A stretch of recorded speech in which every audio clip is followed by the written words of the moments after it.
Alors bonjour à toutes, bonjour à tous, Valentin Franc avec vous pour ce point de marché du mardi 13 juin 2017. Alors bonjour à vous François, euh, l'USDN, CAD, Euro GBP, très bien, on va y venir. Bonjour Brigitte, j'espère que vous allez bien. Alors, on commence tout de suite par l'avertissement gagnant risque. Trader le forex ou les CFD implique un niveau de risque élevé et ne peut être approprié car vous pouvez subir des pertes supérieures à votre dépôt. Daily FX décline toute responsabilité pour les erreurs, inexactitudes, omissions et ne garantit pas l'exactitude ou le caractère complet des informations contenues dans cette documentation. Alors, bienvenue dans ce résumé de la séance américaine. Comme on peut voir, on a les indices boursiers qui retracent. Euh, Dow Jones qui cède 0,17%, le S&P 0,10, Nasdaq 0,52. Ensuite, pendant la séance asiatique, on a eu plutôt des indices mitigés. Peut-être le retour de l'appétit plus haut risque. Bon, en tout cas, on a eu la séance asiatique européenne et américaine qui ont reculé hier. Peut-être que cette séance asiatique marque le début d'un retour de l'appétit pour le risque. En tout cas, voilà, les indices en séance asiatique, c'est plutôt mitigé. Alors, pour ce qui est du calendrier économique, on a l'indice des prix à la consommation ce matin au Royaume-Uni à 10h30 et enfin on aura l'enquête zoo allemand. Voilà, c'est tout ce qui sera attendu globalement pour la journée. À noter qu'on a aussi la Fed qui se réunit aujourd'hui pour décider des taux et donc la décision sera annoncée demain. Alors bonjour à vous Pascal. On commence dans le vif du sujet. Le CAD-yen. Voilà, je suis dessus, François. Rebond du pétrole. CAD-yen, le CAD qui est haussier, le yen, bon, on a besoin de le rappeler, malgré le fait qu'il a été légèrement haussier cette nuit, ça reste une devise qu'on cherche à shorter étant donné que au mieux, elle est flat. On va dire qu'elle progresse très très peu cette devise et donc elle peut être shortée si on a une devise qui est forte. Voilà, donc CAD yen, on a un rebond du pétrole. Moi, comme je l'ai dit hier, le support des 45 $, j'y crois. En tout cas, pour le moment, on a 3 chandeliers haussiers, légèrement haussiers en tout cas. Donc voilà, le CAD est supporté. Maintenant, écoutez, faut bien un rebond du pétrole, donc un rebond du CAD. On va pas aller chercher des objectifs très ambitieux, mais je pense que l'ancien précédent plus haut de court terme, vous voyez 43,14, je pense que c'est un objectif atteignable. Donc voilà, moi si j'étais aussi sur CAD yen, j'irais chercher cette zone de prix. Plus haut, ça me semble assez excessif, mais bon. Pour ceux qui veulent aller chercher plus haut, prochaine résistance majeure à 83,57 yens. Alors, on passe sur l'USD yen. Voilà, l'USD yen qui progresse. Alors, pourquoi il progresse? Ben, on a le dollar US qui est légèrement haussier, qui a été légèrement haussier, et le yen qui est légèrement neutre. Donc forcément, on a un dollar qui progresse très très peu. C'est pour ça qu'on a un chandelier vert. Néanmoins, payer ou vendu dollar aujourd'hui, je trouve que c'est assez risqué, étant donné qu'on a la décision des taux de la Fed demain. Donc a priori, on aura une hausse des taux de la Fed. Quel impact est-ce que ça aura sur le marché? Honnêtement, je ne sais plus rien. Je suis plutôt négatif, même s'il y a une hausse des taux, comme c'était le cas le 15 mars dernier, je vous le rappelle, sur le DXY. 15 mars, première hausse des taux 2017. On va regarder. Voilà, c'est ici, première hausse des taux. On a une baisse du DXY. Et on a eu une envolée du gold. Donc honnêtement, je suis curieux de savoir ce qui se passera demain, s'il y a une hausse des taux, d'accord, et quel sera l'impact sur DXY. Voilà. Euh, voilà. En tout cas, je me souviens avec un auditeur le 15 mars euh, qu'on avait shorté, il me semble, le DXY après la hausse, juste avant la hausse des taux. On avait anticipé ça. Alors, je ne sais plus c'est qui exactement, mais bon, j'ai une idée en tête. Alors, Euro GBP. L'euro GBP François, alors l'euro qui est plutôt négatif aujourd'hui. On a un retrait de l'euro, donc on va pas essayer de l'acheter dans la journée. À l'inverse, on le verra juste après, le NZD, c'est la devise forte du Forex. Donc on va avoir des scénarios qu'on peut avoir, mais l'euro GBP, prise de bénéfice à 0,8842. ça ne m'étonne pas dans le sens que on a atteint les 50% de retracement de Fibonacci vendredi après les législatives britanniques. On a dépassé ce niveau de prix, on a atteint une résistance mensuelle. Maintenant, il y a une prise de bénéfice, ce qui est tout à fait normal. On attend le pullback à 50% et voilà, ce sera potentiellement une zone intéressante pour acheter l'euro face à la livre sterling. La livre sterling qui est haussière en intraday. Si vous regardez le GBP USD, c'est bullish. Donc, ce matin, depuis la séance asiatique, la livre sterling est achetée. Voilà, donc honnêtement, ça me semble assez compliqué d'acheter la livre en ce moment. Enfin, trop spéculateur pour moi.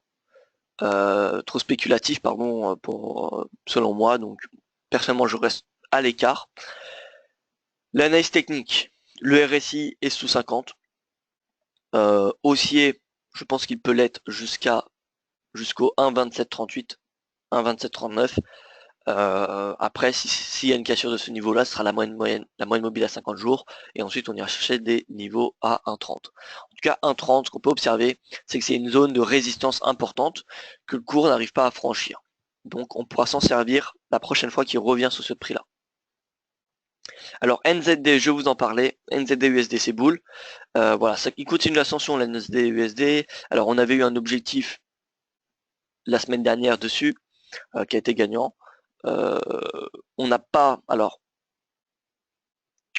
on n'a pas de divergence baissière sur la NZD-USD pour le moment en tout cas.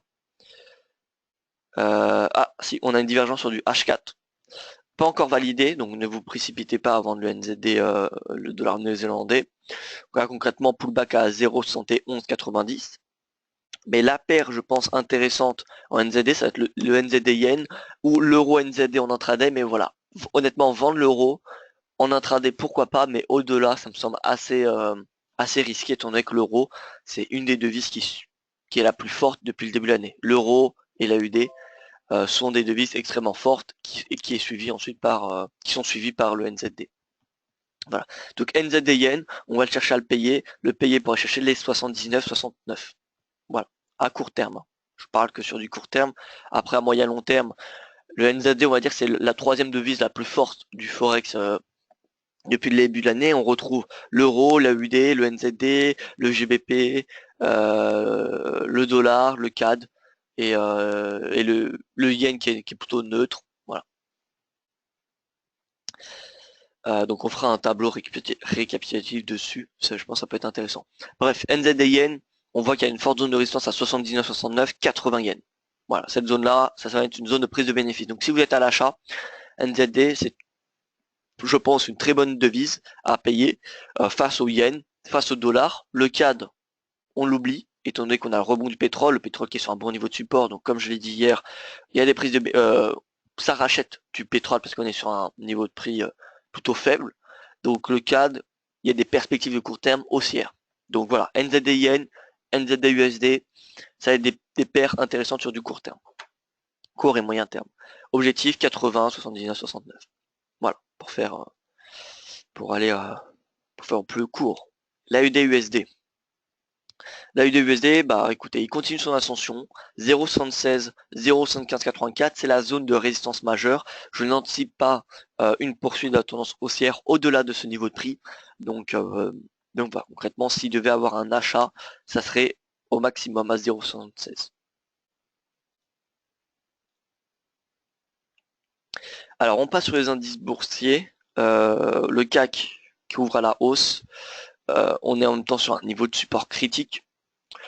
Là, la question qui se pose un petit peu sur les indices européens, c'est est-ce que le CAC montre des signes de faiblesse pour tous les indices européens ou est-ce que c'est le CAC qui sous-performe vis-à-vis de l'Eurostoxx et du DAX?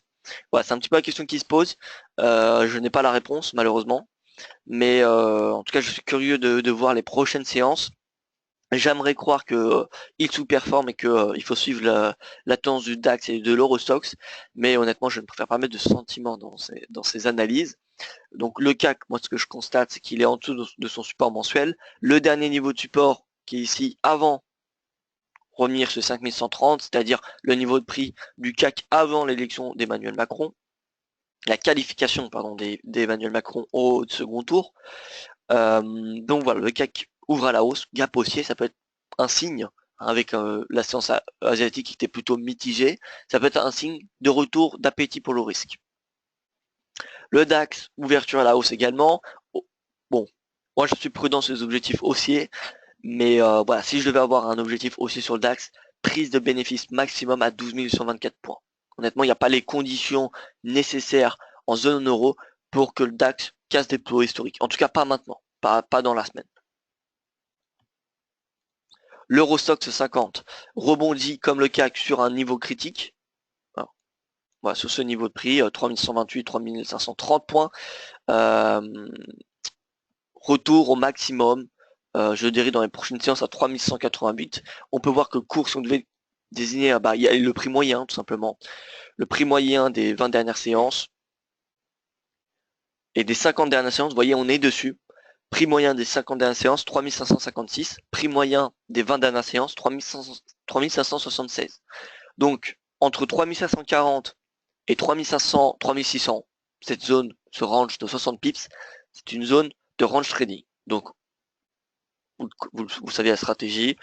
Globalement, on achète le support, on vend la résistance. Voilà. En tout cas, on va peut-être pas vendre parce que les indices sont quand même orientés à la hausse, mais en tout cas, on prendra les bénéfices en haut du range. Voilà pour ce qui est des indices. Donc, 3 niveaux clés, l'Eurostoxx 3600 maximum en swing, DAX 12 825 et casque 3345 points. L'US Oil, le pétrole, alors, on l'a vu, où est-ce qu'il va aller, jusqu'à où va-t-il aller, pardon. Alors, vous voyez, on a quand même 1, 2, 3, 4 mois consécutifs de baisse sur le pétrole. Donc on pourrait avoir un mois de juin de rebond, étant donné qu'on est sur un niveau clé selon moi.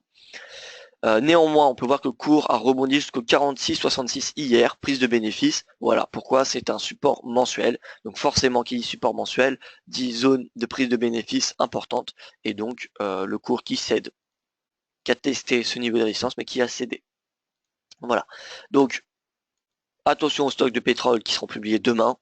Mais concrètement, on n'a pas de divergence baissière sur le pétrole en horaire. Nous n'avons pas de divergence baissière sur le pétrole en 4 heures, ni en journalier. Journalier, on a plutôt un rebond en près d'une zone de prise de zone de survente. Difficile de donner des objectifs sur le pétrole. À moyen terme, je pense qu'il va rebondir, mais tout va dépendre de la publication des stocks de pétrole, pour être honnête avec vous. Donc voilà. Pétrole, moi je pense qu'il peut revenir tester les 46-66 dans les prochaines séances. Le gold se stabilise autour des 1264 dollars. Le RSI qui a cédé sous 50, le RSI horaire. Cette zone matérialisée en jaune, c'était une zone qu'on avait dessinée il y a 2 semaines, il me semble. Une zone pivot, en fait, une zone clé, où le cours avait l'habitude de rebondir. Donc, moi, je réitère mon scénario d'hier, qui est que les 38,2% de retracement de Fibonacci, donc on va dire cette zone de 1265, 1260 dollars, cette zone de 5 dollars, c'est une zone intéressante pour passer à l'achat. Voilà, on a une divergence haussière en horaire, on a une divergence horaire, une divergence du RSI sur le 4 heures. Donc voilà, honnêtement, je suis plutôt orienté à la hausse. Plutôt orienté à la hausse, étant donné que c'est un actif qui fait mieux que Wall Street, un actif qui fait aussi bien que les indices que le DAX depuis le début de l'année. Donc voilà, c'est pas un actif qui sous-performe, c'est pas un actif qui est délaissé par le marché. Donc c'est peut-être un peu trop tôt pour rentrer dessus, étant donné qu'en daily on n'a que 2 doji, on n'a pas de jambes de hausse, ou voilà, on n'a pas vraiment d'impulsion haussière. Mais en tout cas sur le RSI, on a un pressenti de signal haussier, de signaux haussiers même. Voilà, donc on attend, on patiente, mais concrètement les objectifs, ça pourrait être le retour sur les 1300 dollars. Voilà, écoutez, je pense avoir fait le tour du marché, moi je n'ai plus rien à rajouter. Je vais vous donner rendez-vous donc avec Yoav Nizar pour son premier webinaire, son point de marché à 14h30 heure française, préparation sciences américaines. Donc vous connaissez le lien d'inscription, il se situe sur le site dailyfx.fr, vous allez dans calendrier des séminaires, et vous tombez sur le calendrier weekly, hebdomadaire, des webinaires, et qui est bien évidemment à jour. Voilà. Merci à toutes et à tous pour votre attention, excellente journée à vous, et on se retrouve sur le site dailyfx.fr.